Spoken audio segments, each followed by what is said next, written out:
صدر مملکت آصف علی زرداری سے پاکستان میں تعینات سعودی عرب کے سفیر نواف بن سعید المالکی نے اہم ملاقات کی۔ ملاقات کے دوران دو طرفہ تعلقات کے فروغ، تجارت، معیشت اور ثقافت کے شعبوں میں تعاون پر تبادلہ خیال کیا گیا۔ اس موقع پر وفاقی وزیر داخلہ محسن نقوی بھی موجود تھے۔ صدر زرداری نے کہا کہ پاکستان اور سعودی عرب کے تعلقات مشترکہ عقیدے، تاریخی رشتوں اور باہمی اعتماد پر استوار ہیں اور دونوں ممالک کے درمیان دو طرفہ تعاون کو مزید وسعت دینا وقت کی اہم ضرورت ہے۔ انہوں نے اس بات پر زور دیا کہ پاکستان اور سعودی عرب عالمی سطح پر بیشتر امور پر یکساں موقف رکھتے ہیں اور مشکل وقت میں سعودی حکومت کی جانب سے دی جانے والی معاونت پر پاکستان شکر گزار ہے۔ وزیر اعظم شہباز شریف سے ڈاکٹر عافیہ صدیقی کی بہن فوزیہ صدیقی نے ملاقات کی، جس میں امریکی حراست میں موجود ڈاکٹر عافیہ صدیقی کی رہائی کے معاملے پر بات چیت ہوئی۔ وزیر اعظم نے یقین دہانی کرائی ہے کہ حکومت معاملے پر ہر ممکن قانونی اور سفارتی مدد فراہم کرے گی اور یہ مسئلہ حکومت کی ترجیحات میں شامل ہے۔ جاری کردہ سرکاری اعلامیہ کے مطابق وزیر اعظم پہلے ہی امریکی صدر کو اس سلسلے میں خط لکھ چکے ہیں۔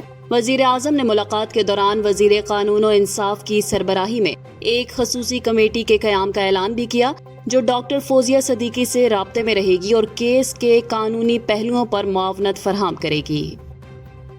وزیر اعلیٰ پنجاب مریم نواز نے ایگریکلچر گریجویٹس کے لیے انٹرنشپ پروگرام کے دوسرے مرحلے کا آغاز کر دیا ہے۔ اپنے بیان میں انہوں نے کہا کہ 2000 ایگریکلچر گریجویٹس انٹرنیز کو ماہانہ 60,000 روپے وظیفہ دیا جائے گا اور ہر ضلع کے لیے مخصوص کوٹا مقرر کر دیا گیا ہے۔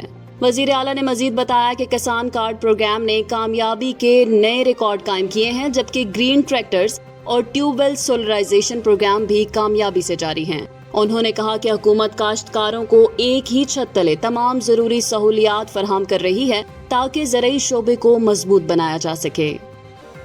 سندھ حکومت نے 14 اگست کی یوم آزادی کی تقریبات کو بھرپور انداز میں منانے کا فیصلہ کیا ہے۔ سینئر وزیر شرجیل انعام میمن کی زیر صدارت اجلاس میں یوم آزادی اور مارکہ حق کی تقریبات کے انتظامات کا تفصیلی جائزہ لیا گیا۔ سینئر وزیر شرجیل میمن نے کہا کہ ان تقریبات کا مقصد حب الوطنی، قربانی، یکجہتی اور سچائی کے پیغام کو فروغ دینا ہے اور یہ سندھ حکومت کے وژن کی عکاسی کریں گے۔ ادھر گورنر سندھ کامران ٹیسوری سے MQM گریجویٹ فورم کے وفد نے ملاقات کی، جس میں جشن آزادی کی تقریبات کے حوالے سے تجاویز پیش کی گئیں۔ گورنر سندھ نے نوجوانوں کو بااختیار بنانے کی حکومتی اقدامات پر روشنی ڈالی اور فورم کی خدمات کو سراہا۔ وزیر اعظم محمد شہباز شریف نے میڈیکل کالجز اور انجینئرنگ یونیورسٹیوں میں خیبر پختونخوا کے ضمشدہ اضلاع کا کوٹا بحال کرنے کا اعلان کر دیا ہے۔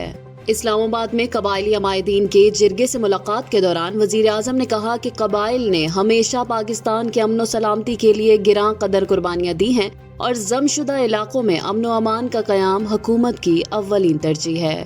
انہوں نے کہا کہ وفاقی حکومت ضم اضلاع کے نوجوانوں کو تعلیم، صحت، ہنر اور روزگار کے بہترین مواقع دینے کے لیے پرعزم ہے۔ اس مقصد کے لیے ترقیاتی بجٹ میں فاٹا یونیورسٹی اور پولیس انفراسٹرکچر کی بہتری کے لیے خطیر رقم مختص کی گئی ہے۔ وزیر اعظم نے جرگے کو بتایا کہ قبائلی مسائل پر قائم کمیٹی کے دائرہ کار کو وسیع کیا جا رہا ہے اور اس میں عمائدین کو بھی نمائندگی دی جائے گی۔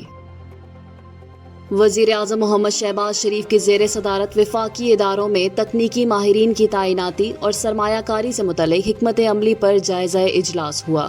وزیر اعظم نے واضح کیا ہے کہ ادارہ جاتی اصلاحات، معیشت کی ڈیجیٹائزیشن اور رائٹ سائزنگ حکومت کی ترجیحات میں شامل ہیں اور تکنیکی ماہرین کی تقرری صرف میرٹ پر ہوگی۔ انہوں نے دو ٹوک انداز میں کہا کہ تعیناتیوں میں میرٹ اور شفافیت پر کسی قسم کا سمجھوتہ قابل قبول نہیں ہوگا۔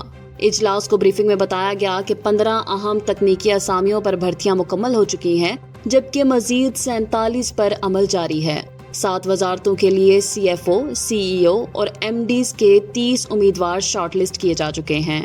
سرمایہ کاری حکمت عملی پر بتایا گیا ہے کہ 18 معاشی شعبوں کی پچ بکس تیار ہو چکی ہیں تاکہ سعودی عرب، UAE، آذربائیجان، قطر اور کویت جیسے ممالک کے ساتھ مشترکہ منصوبوں کو فروغ دیا جا سکے۔ گلگت بلتستان میں شدید موسمی صورتحال کے دوران پھنسے ہوئے سیاحوں اور مقامی افراد کو پاک فضائیہ نے کامیاب ریسکیو مشن کے ذریعے محفوظ مقام پر منتقل کر دیا ہے۔